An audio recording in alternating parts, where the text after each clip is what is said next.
یہ کیا بات ہوئی؟ بابے نے کہہ دیا تینوں کسی نے کچھ کیتا ہے. میں کہو بابے نو بھی کسی کچھ کیتا ہے. تائیں جدیاں گلاں کردا ہے بیوقوف والیاں. اس کو سمجھاؤ اس طرح کی حرکتیں نہیں کرنی چاہیے. بندہ بیچارہ بدگمان ہو جائے گا. ہر دشمن کے بارے میں بدگمانی کرے گا. کبھی کہے گا چاچی نے تعویذ کر دی ہے، کبھی کہے گا وہ میری بھابھی نے تعویذ کر دی. کیوں آپ لوگوں کے دلوں میں بغض پیدا کراتے ہیں؟ اللہ کا خوف نہیں آتا؟ کیا کس طرح کا مذاق بنایا ہوا. اور قوم اس کو سمجھ ہی نہیں آتی. وہ تجھے جو کچھ بھی ہو جائے، کالا جادو ہو جائے یا نیلا ہو جائے، میرے اور تیرے رسول نے فرمایا ہے تم گھر میں سورۃ بقرہ پڑھو، تمہارے گھر سے جن بھی بھاگ جائے گا اور شیطان بھی بھاگ جائے گا.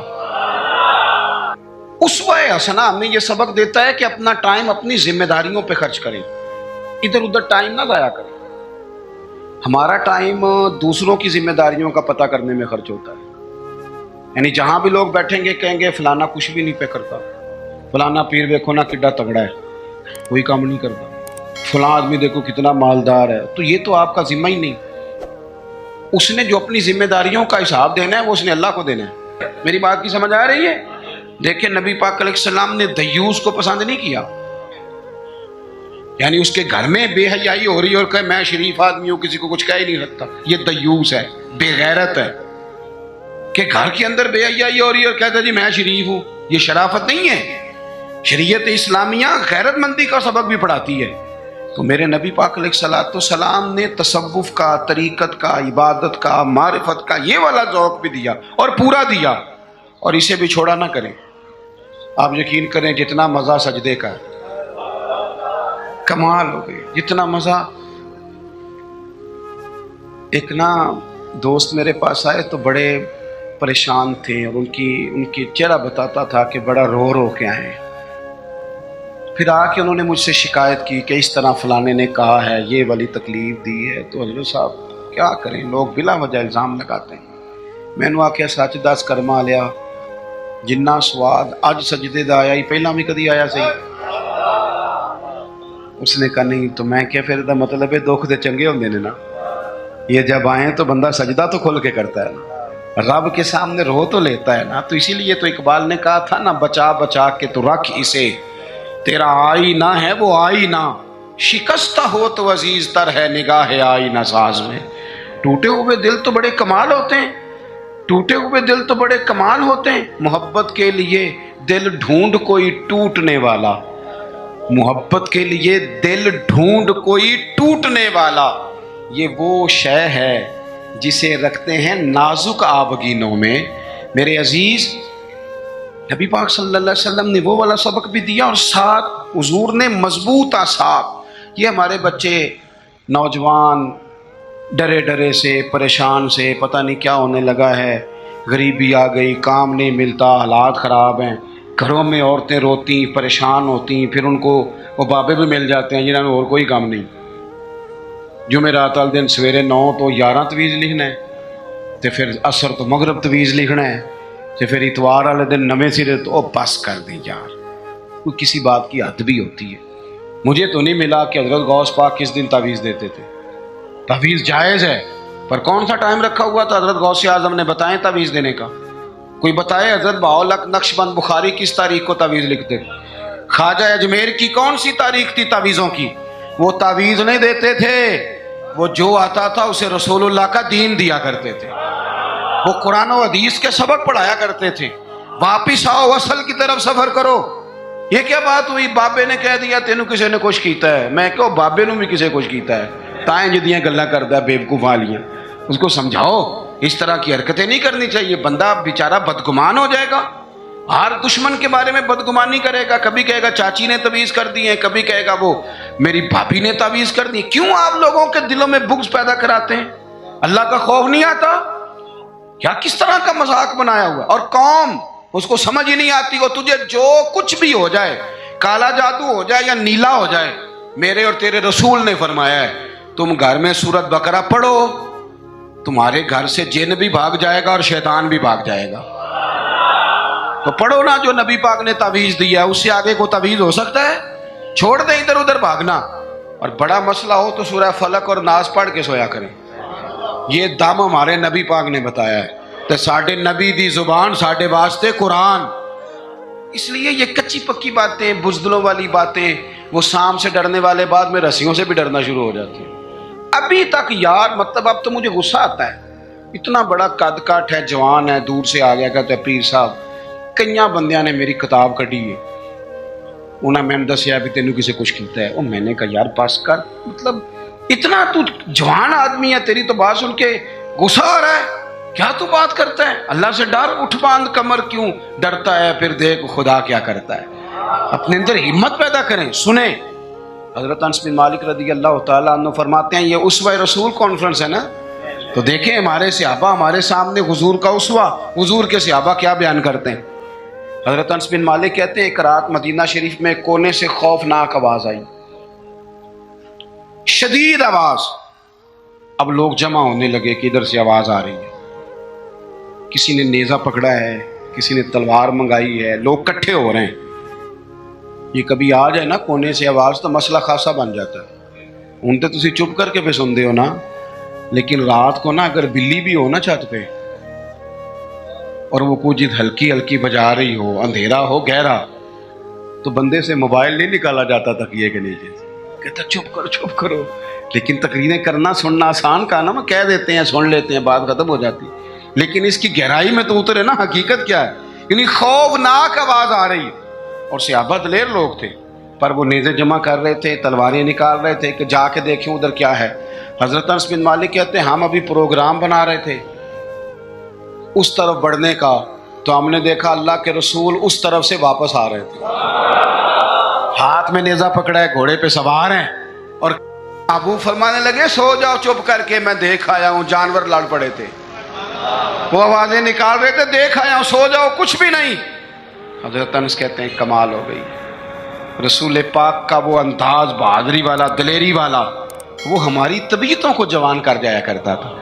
با ہمت رہیں، با ہمت۔ اور جوانوں یاد رکھو، قرآن پاک نے جو ترتیب بیان کی ہے وہ یہ نہیں ہے کہ آپ چپ کر کے بیٹھے رہیں گے اور مدد آپ کی طرف آ جائے گی۔ جو ترتیب ہے نا قرآن پاک کی وہ یہ ہے کہ ان الذین قالوا ربنا اللہ، بے شک وہ لوگ جنہوں نے کہا کہ اللہ ہمارا رب ہے، ثم استقاموا، پھر وہ ڈٹ گئے، پھر وہ بولیے، پہلے کہا اللہ ہمارا رب ہے، پھر وہ، یعنی یہ کہہ کہ پہلے وہ ڈٹے نا، جب تتنزل علیہم الملائکہ، پہلے وہ ڈٹے ہیں، پھر رب نے ان کی مدد کے لیے فرشتے نازل فرمائے۔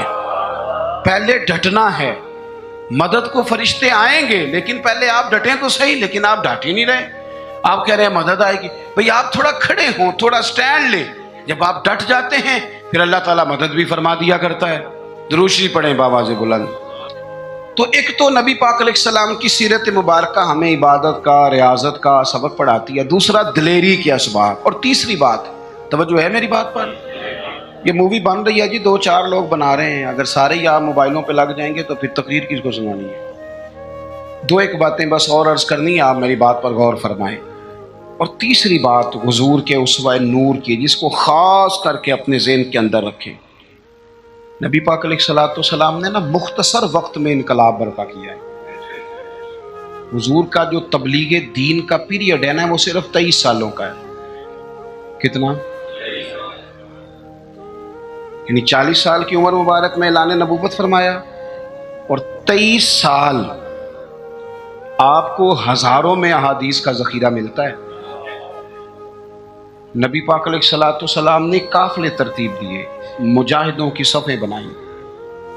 اس سارے عرصے میں حضور نے مسجد کی تعمیر فرمائی، رسول پاک نے اپنے صحابہ کرام علیہم رضوان کے دکھ اور سکھ میں شرکت فرمائی، حضور نے حج فرمایا، نبی پاک نے صدقات و خیرات کیے۔ اتنی ساری باہر مصروفیات، کافروں منافقوں کی سازشوں کے پردے کھول کر صحابہ کو بتایا کس طرح ان سے نمٹنا ہے۔ لیکن یہ سارا کہہ کہ حضور نے اپنے گھر والوں سے یہ نہیں کہا کہ میرے پاس ٹائم کوئی نہیں۔ یہ سارے کام بھی ہوتے رہے، اور حسن حسین حضور کے کندھوں پر سواریاں بھی فرماتے رہے، کھار میں بھی پورا ٹائم دیا رسول کریم، محبت فرمائی۔ یعنی اپنے اوقات کار کو اپنی ذمہ داریوں پہ لگایا۔